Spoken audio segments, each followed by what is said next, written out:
नमस्कार, मैं अनिल पारदी, सहायक प्राध्यापक इतिहास, स्वर्गीय श्री जयदेव सतपथी शासकीय महाविद्यालय बसना, जिला महासमुंद। प्रिय छात्रों, आज हम एमए अंतिम इतिहास चतुर्थ सेमेस्टर खंड सा प्रश्नपत्र वैकल्पिक 2 भारत का सांस्कृतिक इतिहास 1526 ईस्वी से 1950 ईस्वी तक के अंतर्गत इकाई 2 में एक महत्वपूर्ण टॉपिक है मुग़ल कालीन साहित्य। इस पर हम चर्चा करेंगे। आइए हम देखते हैं कि अलग अलग मुग़ल शासकों के समय साहित्य की कैसे उन्नति हुई। मुग़ल सम्राटों के शासनकाल में फारसी एवं तुर्की के अतिरिक्त हिंदी, संस्कृत, बंगला एवं पंजाबी साहित्य का यथेष्ट विकास हुआ। इसके अंतर्गत हम पहला देखते हैं बाबर के राज्यकाल में साहित्यिक विकास कैसे होता है। इसके बारे में हम प्रकाश डालते हैं। इसको 2 भागों में बांटते हैं। पहला है तुर्की एवं फारसी साहित्य और दूसरा है अन्य भाषाई साहित्य। तो तुर्की एवं फारसी साहित्य के अंतर्गत हम देखते हैं कि बाबर स्वयं तुर्की एवं फारसी का बड़ा विद्वान था। उसने अपनी आत्मकथा तुझके बाबरी लिखी, जो तुर्की भाषा का एक उत्कृष्ट ग्रंथ है। बाबर ने एक नवीन शैली का विकास किया था जो बाबरी लिपि कहलाई। यह एक अलग प्रकार की लिपि थी जिसका विकास बाबर ने किया था। दूसरा है अन्य भाषाई साहित्य। इसके अंतर्गत बाबर की रुचि केवल तुर्की एवं फारसी साहित्य में ही थी, जिससे उसके अल्पकालीन शासनकाल में हिंदी, संस्कृत, पंजाबी तथा बंगला साहित्य का कोई विकास नहीं हुआ। दूसरे शासक आते हैं मुग़ल काल में हुमायूं। हुमायूं के शासनकाल में साहित्यिक विकास के अंतर्गत पहला देखते हैं तुर्की एवं फारसी साहित्य। हुमायूं भी साहित्य में काफ़ी रुचि रखता था। हैदर मिर्ज़ा ने लिखा है कि मैंने उस जैसा प्राकृतिक गुणों तथा योग्यता का स्वामी शहजादा कम ही देखा है। हुमायूं भूगोल तथा खगोल में काफ़ी निपुण था तथा मीर खुदा, अब्दुल लतीफ़ एवं सीरत हुसैन जैसे विद्वानों की संगति में रहा करता था। उसके काल में उसकी बहन गुलबदन बेगम ने हुमायूंनामा लिखा। जौहर, जो उसका अपतावची था, उसने तज़किरात उल वाक़ियात लिखा। हुमायूं के समय की लिखी गई सबसे प्रसिद्ध पुस्तक खुदा मीर द्वारा लिखी गई हफ्त अक्लीस है। बाबर के समान ही हुमायूं भी फारसी एवं तुर्की में ही रुचि रखता था, जिससे उसके शासनकाल में भी संस्कृत, हिंदी, पंजाबी एवं बंगला साहित्य के विद्वानों को आसरा प्राप्त नहीं हो सका। आइए देखते हैं सबसे महत्वपूर्ण शासक हुआ मुग़ल काल में अकबर। उसके शासनकाल में साहित्यिक उन्नति किस प्रकार से होती है। पहला है तुर्की एवं फारसी साहित्य। अकबर के शासनकाल में फारसी एवं तुर्की साहित्य की सबसे अधिक उन्नति हुई। Doctor R.C. मजुमदार ने लिखा है कि भारत के तैमूरी शासक साहित्य के संरक्षक थे और उन्होंने इसकी विभिन्न शाखाओं के विकास को अत्यधिक प्रोत्साहित किया। अकबर के संरक्षण में अनेक विद्वान फले फूले तथा उन्होंने अनेक रुचिकर एवं महत्वपूर्ण ग्रंथ लिखे। अकबर की उदार धर्म सहिष्णु नीति के परिणाम स्वरूप राज्य में आंतरिक शांति की स्थापना हुई, जिसमें साहित्य एवं कला के क्षेत्र में अभूतपूर्व उन्नति हुई। अबुल फजल ने लिखा है कि अकबर के दरबार में 58 श्रेष्ठ कवि थे। अकबर के शासनकाल में शेख फैजी सर्वश्रेष्ठ कवि था, जो राजकवि के पद पर आसीन था। अकबरकालीन फारसी साहित्य को दो भागों में बांटा जा सकता है। पहला है ऐतिहासिक रचनाएं। ऐतिहासिक रचनाएं के अंतर्गत अबुल फजल कृत अकबरनामा एवं आईन अकबरी। दूसरा है निजामुद्दीन अहमद कृत तबकात अकबरी। तीसरा है अब्बास शेरवानी कृत तोहफ़ा ए अकबर शाही। चौथा है अब्दुल कादिर बदायूनी कृत मुंतकफ उत तवारिख। पाँचवा है अहमद यादगार कृत तारीख सल्तनत अफगाना। छठा है फैज सरहिंदी कृत अकबरनामा। सातवां है असद बेग कृत वाक़यात। दूसरा प्रकार का साहित्य है विशुद्ध फारसी साहित्य। अकबर विद्वानों का आश्रयदाता था। आईन अकबरी के द्वारा उसके दरबार के 58 कवियों का पता चलता है। अकबर के राज्यकाल में विशुद्ध फारसी साहित्य में निम्नलिखित ग्रंथों की रचना हुई, जिसमें पहला है गजाली। गजाली कृत मिरातुल कायनात। इसके अतिरिक्त गजाली ने नक्शे वदीद तथा इसरारे मकतब की रचना की। दूसरे कवि हैं शेख फैजी।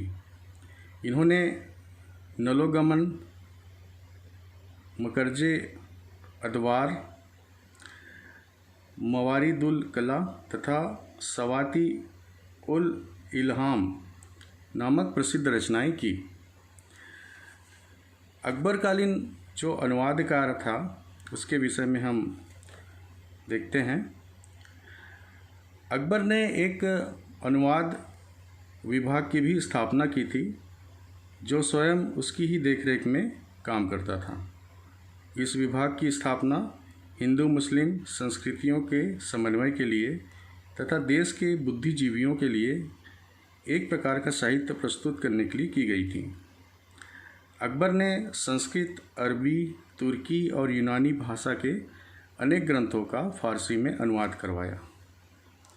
क्योंकि फारसी राज्य दरबार की भाषा थी और राज्य के सभी अधिकारियों को अनिवार्य रूप से इसे पढ़ना पड़ता था। नकीब खान, अहमद शेरी, सुल्तान हाजी थानेश्वरी और अब्दुल कादिर बदायूनी ने महाभारत के भिन्न भिन्न भागों का अनुवाद किया और इसका नाम रखा रज्मनामा। इन्होंने रामायण का भी फारसी में अनुवाद किया। तुजुके बाबरी का मुकम्मल खाने तथा ताजक का अब्दुल रहीम खान खाना ने फारसी में अनुवाद किया। फैजी ने लीलावती का फारसी में अनुवाद किया।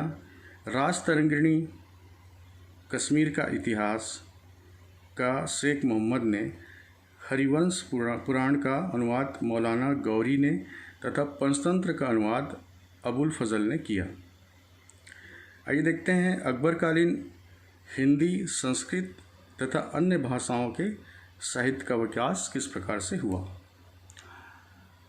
अकबर का शासनकाल हिंदी कविता का स्वर्णिम कहलाता है। अकबर के राज्यारोहण काल का सबसे महत्वपूर्ण कवि मलिक मोहम्मद जायसी था। इसने 1540 ईस्वी में अपनी प्रसिद्ध पुस्तक पद्मावत पूरी की, जिसमें एक रूपक के रूप में मेवाड़ की रानी पद्मिनी की ऐतिहासिक कहानी है। अकबर के समय में शांति, सुव्यवस्था एवं धार्मिक सहिष्णुता होने के कारण हिंदू कवियों को भी अपनी उत्कृष्ट रचनाओं को लिखने का अच्छा अवसर मिला। इस काल के उच्च कोटि के कवि तुलसीदास, सूरदास, अब्दुल रहीम खान खाना, रस खान आदि थे। अकबर के दरबारी कवियों में बिरबल, भगवान दास, मान सिंह, टोडरमल आदि अच्छे कवि थे। बिरबल को अकबर ने कविराय की उपाधि से विभूषित किया था। करण, हरिनाथ, नरहरि अकबर के दरबार के अन्य प्रसिद्ध कवि थे। गोस्वामी तुलसीदास इस समय के सबसे उच्च कोटि के कवि थे। इन्होंने अनेक ग्रंथों की रचना की, जिनमें रामचरितमानस, विनय पत्रिका, कवितावली, जानकी मंगल, दोहावली, पार्वती मंगल, गीतावली, बरवे रामायण आदि विशेष प्रसिद्ध हैं। सर जॉर्ज ग्रियर्सन ने इसे करोड़ों हिंदुओं की बाइबिल कहा है। सूरदास जी ने सूरसागर तथा अन्य पद्य गीतों की रचना की। ये अकबर के समय के श्रेष्ठ गायक एवं कवि थे। अकबर ने हिंदी के साथ संस्कृत को भी राज्याश्रय प्रदान किया। इसके दरबार में संस्कृत के अनेक विद्वान कवियों को राज्य की ओर से पुरस्कार एवं आश्रय प्रदान किया गया। हिंदी के प्रायः सभी कवि संस्कृत के विद्वान थे। अकबर के शासनकाल में फारसी एवं संस्कृत का एक शब्दकोश फारसी प्रकाश लिखा गया। हिंदी एवं संस्कृत के अतिरिक्त पंजाबी और बंगला साहित्य ने भी यथेष्ट उन्नति की। गुरु ग्रंथ साहब का संपादन भी अकबर के समय में ही हुआ। आइए देखते हैं जहांगीर के राज्यकाल में साहित्य का विकास किस प्रकार से होता है। जहांगीर अपने पितामह बाबर के समान उच्च कोटि का विद्वान एवं समालोचक था।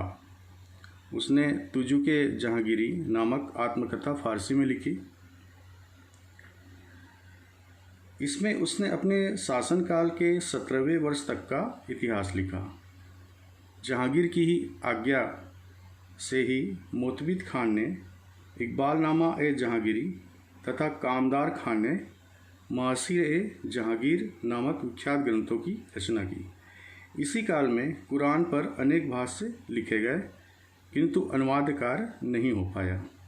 इकबालनामा ए जहांगीरी में जहांगीर के दरबारी विद्वानों की एक विस्तृत सूची दी गई है, जिनमें से गयास बेग, नकीब खान, मोतबिद खान, नियामतुल्लाह और अब्दुल हक प्रमुख हैं।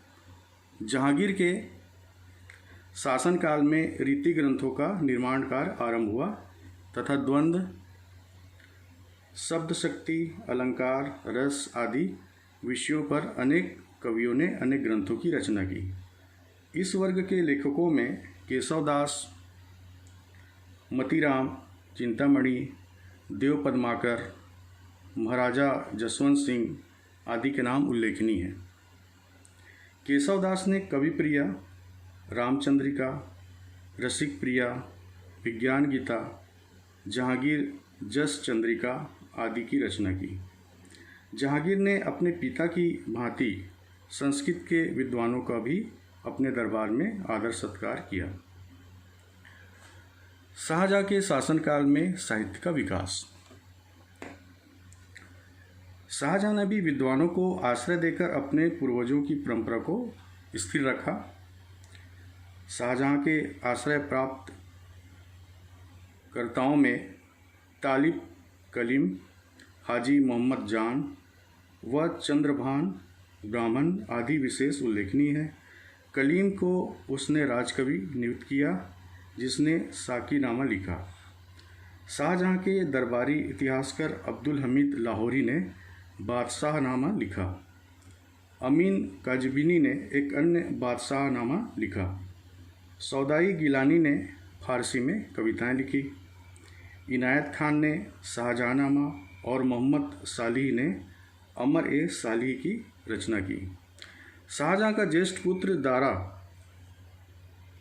अरबी, फारसी एवं संस्कृत का अच्छा विद्वान था। उसने सूफी दर्शन पर अनेक ग्रंथ लिखे तथा कुछ उपनिषदों, भगवद गीता और योग वशिष्ठ नामक ग्रंथों का अनुवाद किया। इब्न हरकन ने रामायण का फारसी में अनुवाद किया। मुंशी बनवारी लाल ने प्रबोध चंद्रोदय का फारसी में अनुवाद किया। शाहजहां के राज्यकाल में ग्वालियर के सुंदर नामक कवि को बड़ी प्रसिद्धि प्राप्त हुई। शाहजहां ने उससे राजकवि तथा महाकवि की उपाधियों से विभूषित किया। रीति के ऊपर लिखा गया उसका ग्रंथ सुंदर सागर एक प्रसिद्ध ग्रंथ है। इसी समय सेनापति ने काव्य कल्पद्रुम, कवित्त रत्नाकर और बिहारी सतसई की रचना भी की। शाहजहां कट्टर सुन्नी मुसलमान होते हुए भी किसी भी भाषा के प्रति अनुदार नहीं था। संस्कृत के प्रसिद्ध कवि जगन्नाथ पंडित शाहजहां के राजकवि थे। इन्होंने गंगा लहरी तथा रस गंगाधर नामक प्रसिद्ध पुस्तकें लिखी। अब्दुल हमीद लाहौरी ने बादशाहनामा में उन कवियों के नाम दिए हैं जो समय समय पर बादशाह से पुरस्कार प्राप्त करते थे। 1645 ईस्वी में खगोल विद्या तथा ज्योतिष विद्या के अच्छे कोशों का निर्माण हुआ, जिसमें वेदांगाचार्य ने पारिभाषिक शब्दों का निर्माण किया। वैष्णव लेखकों ने बहुत सा बंगला साहित्य भी तैयार किया, जिसमें कृष्णदास, कविराज चंद्र जयचंद्र, त्रिलोचन दास, नरहरि, चक्रवर्ती तथा चैतन्य के नाम उल्लेखनीय हैं।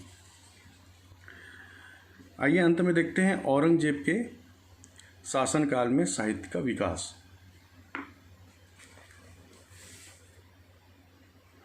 औरंगजेब एक उच्च शिक्षा प्राप्त मुसलमान था जो धर्मशास्त्र एवं न्यायशास्त्र का ज्ञाता था। कविता एवं इतिहास लेखन में यद्यपि उसकी रुचि नहीं थी, फिर भी पूर्व प्रचलित परंपरा के कारण उसके समय में कुछ महत्वपूर्ण फारसी ग्रंथों की रचना हुई, जिसमें प्रमुख खाफी खां का मुंतखब उल लुबाब, मिर्ज़ा मोहम्मद काजिम का आलमगीरनामा, साकी मुस्ताद का मासिर ए आलमगीरी, ईश्वरदास नागर का फतवाहत आलमगीरी, भीमसेन बुरहानपुरी का नुस्ख़-ए-दिलकुशा नामक ग्रंथ प्रसिद्ध हैं। औरंगजेब के आदेश पर उलमा वर्ग से मुस्लिम कानून पर फतवा-ए-आलमगीरी नामक प्रसिद्ध ग्रंथ की रचना कराई गई, लेकिन औरंगजेब ने हिंदी साहित्य को बड़ी क्षति पहुंचाई। मुगल सम्राट के हिंदी विरोधी रुख को देखकर विभिन्न राजाओं ने हिंदी को आश्रय प्रदान किया। इस काल में भूषण, मतीराम आदि कवियों ने अपनी श्रेष्ठ रचनाओं द्वारा हिंदी साहित्य के भंडार को अपनी अमर कृतियों से भरा। मोहता नेणसी के ख्यात खुमान रासो, राणा रासो आदि ग्रंथ उसी युग की देन है, परंतु शाही संरक्षण के अभाव में हिंदी साहित्य उत्तरोत्तर पतन की ओर उन्मुख हुआ। हिंदी की भांति औरंगजेब को संस्कृत साहित्य से भी कोई विशेष लगाव नहीं था, अतः उत्तरकालीन मुगल शासकों की ओर से कोई प्रोत्साहन प्राप्त न होने के कारण संस्कृत साहित्य भी उत्तरोत्तर पतन की ओर उन्मुख हुआ। औरंगजेब के बाद सभी मुगल शासक दुर्बल थे। वे राजनीतिक एकता की स्थापना न कर सके, जिससे लगभग सभी भाषाओं का साहित्यिक विकास अवरुद्ध हो गया। धन्यवाद।